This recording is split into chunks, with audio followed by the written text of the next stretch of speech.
This is Ellen Gulab from iHave.com, and today we're going to be talking about novels or books that are written with a literary device called frame story, or a story within a story.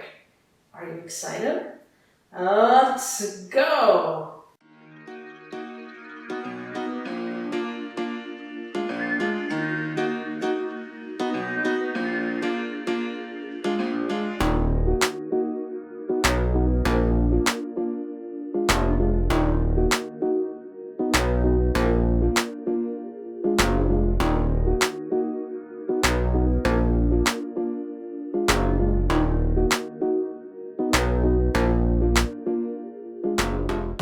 My mission with these videos is to find books to expand the mind, move the heart, delight the senses, and elevate the soul, and then share all my findings with you. Today we're going to be talking about books or novels that use or utilize a literary device called frame story. Books that have a story within a story within a story. The mental image that immediately comes up when I think about this are the Russian dolls, the big wooden dolls where you open one doll and inside, what do you find? Another doll, and then you open that one and there's one that's smaller, and so on.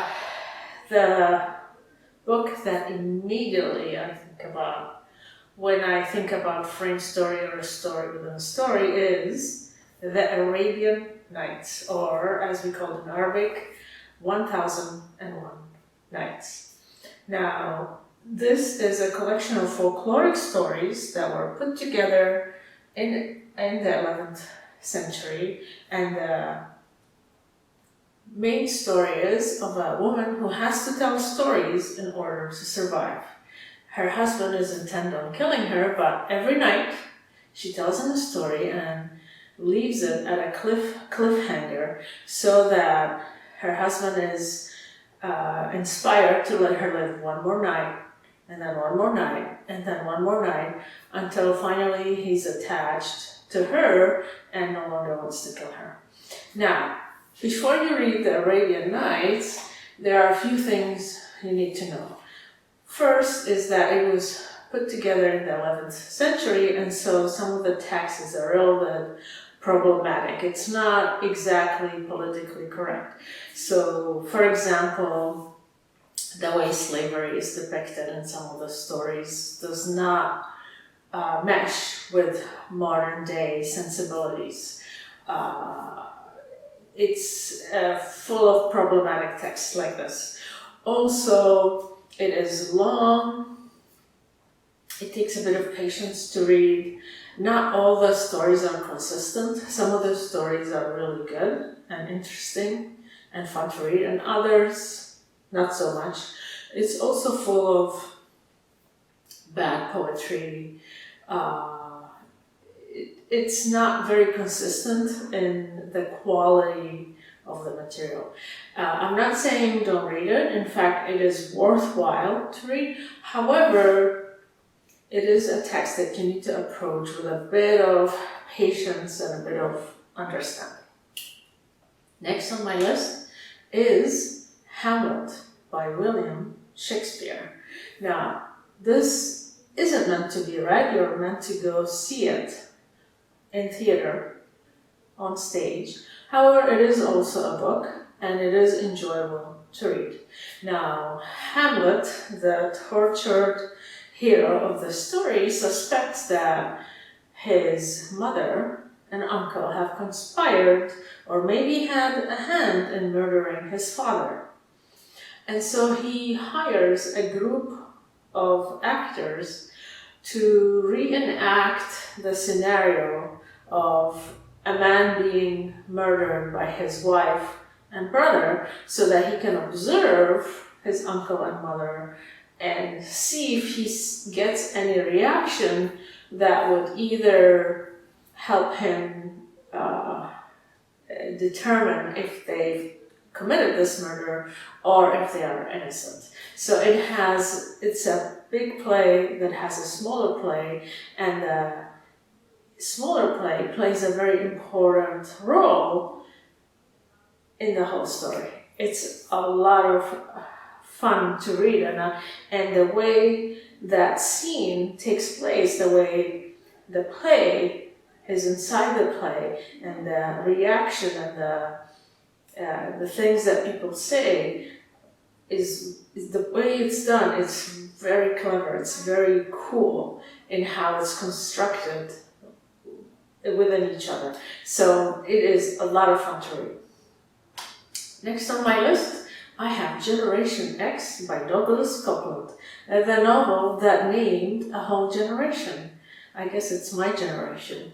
And Generation X is a story that has a group of young people who have rejected mainstream society. They've rejected the whole idea of getting an education, getting a job, buying a house, buying property, buying things. They choose to live on the fringe of society, and they entertain each other by telling each other these wild and imaginative stories. So it has a story within many stories within. And these stories give you insight into what's on their mind, what are they thinking about, what are they worried about, what's in their heart. It gives you insight into their psyche and their hopes and aspirations. So it is fun, it's easy to read, it's very imaginative, and it certainly contains ideas and philosophies that were new when this book was published. Moving on, we have S by J.J. Abrams. J.J. Abrams, the famous director who directed Hollywood movies such as one of the Star Wars movies or one of the Star Trek movies and many others. He collaborated with an author and came up with a novel called S.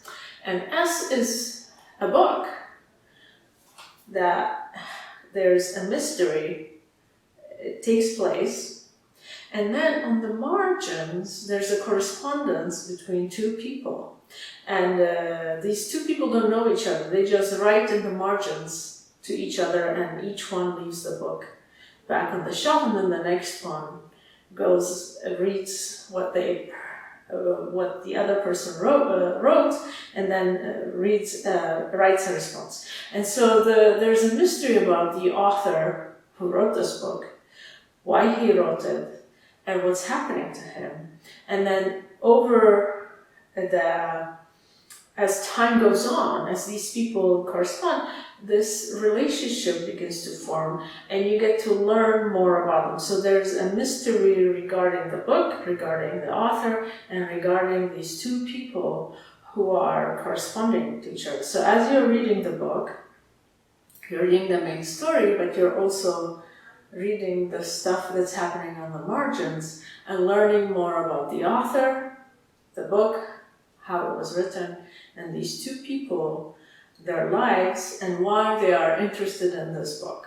Why is this book so important to them?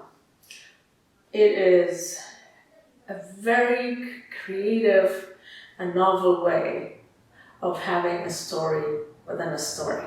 It certainly gets top marks for being creative and innovative. Moving on, I want to talk about Misery by Stephen King. Now, this is a novel that was also turned into a movie, and I haven't seen the movie yet, but I have read the book. And the book refers to the Arabian Nights several times. It refers to Shahrazad, the heroine of the Arabian Nights, many times throughout the book. I don't know if the movie does the same. So it tells the story of a man who finds himself in a predicament. He finds himself being held hostage by his number one fan. And he finds himself compelled to continue writing the story to keep her happy. And there's this threat in the background that he might die. And so you get the story of the man and this woman is keeping him hostage, but also the story that he writes. And he's writing a historical romance and adventure about a woman called Misery. I mean, it's an odd name for a woman. And as he's writing this story is helping him deal with his reality. It is also giving you insight into his psychological frame of mind. And the story, as it moves forward, it gets darker and darker, as you would expect with a Stephen King novel. All these horrible, horrific, extremely dark things happen. And as I was reading it, I was like, oh no, I can't believe this is happening. I don't want to be reading this. It's too deep and dark and awful and bloody. And then I would finish reading a few pages and I would think to myself, okay, let's hope this is the worst of it. I'm hoping that things will start getting better, and then they don't. They get even worse, even darker. It's certainly suspenseful. It's very well written, and I thoroughly enjoyed it despite the awfulness and the darkness. Now, the reason I read Misery by Stephen King is because my son recommended it to me. He was reading it and he heard me talk about a novel that I just finished writing. It's called Take the Highway. He heard me describing it to somebody else. And the idea of Take the Highway came to me when I had the idea that I would take the main story of the Arabian Nights and flip the genders and set it in modern day setting. So I thought, what would happen if a man had to tell a story to a woman? So the storyteller is the man and the listener of the stories is a woman, and it is set in modern day setting. And when my son heard me describing this, he said, that's exactly what Misery is about by Stephen King. You need to read it. Obviously my novel is completely different. It also has a male storyteller who tells his wife stories simply to entertain her because she's an insomniac and she has a hard time sleeping at night. So he tells her these wild and imaginative stories to help her go to sleep. And initially she thinks all these stories are just fun and entertaining and they're lighthearted. But then when the relationship ends and she's dealing with the heartbreak and trying to figure out why did the relationship end, she starts to remember these stories and she realizes that they contain clues to help her understand what was going on inside his head, and they begin to soothe her and help her get over the heartbreak. So these stories not only contain the clues of what was going wrong within their lives, but also help her get over some of the difficulties and hardships that she's facing after the relationship ends. And that novel is called Take the Highway, written by me alone. So that is it. That is the list I came up with on the topic of frame story, or stories that have stories within them. What do you think of it? Do you have other novels or books that belong to this list that you have enjoyed reading that you would like to share with me? Please let me know. The best way to stay in touch with me is sign up to my mailing list. Go to my website, iHow.com, and search for the link that says free ebook. And everyone who joins my mailing list receives a free ebook from me. See you on the other side. Bye.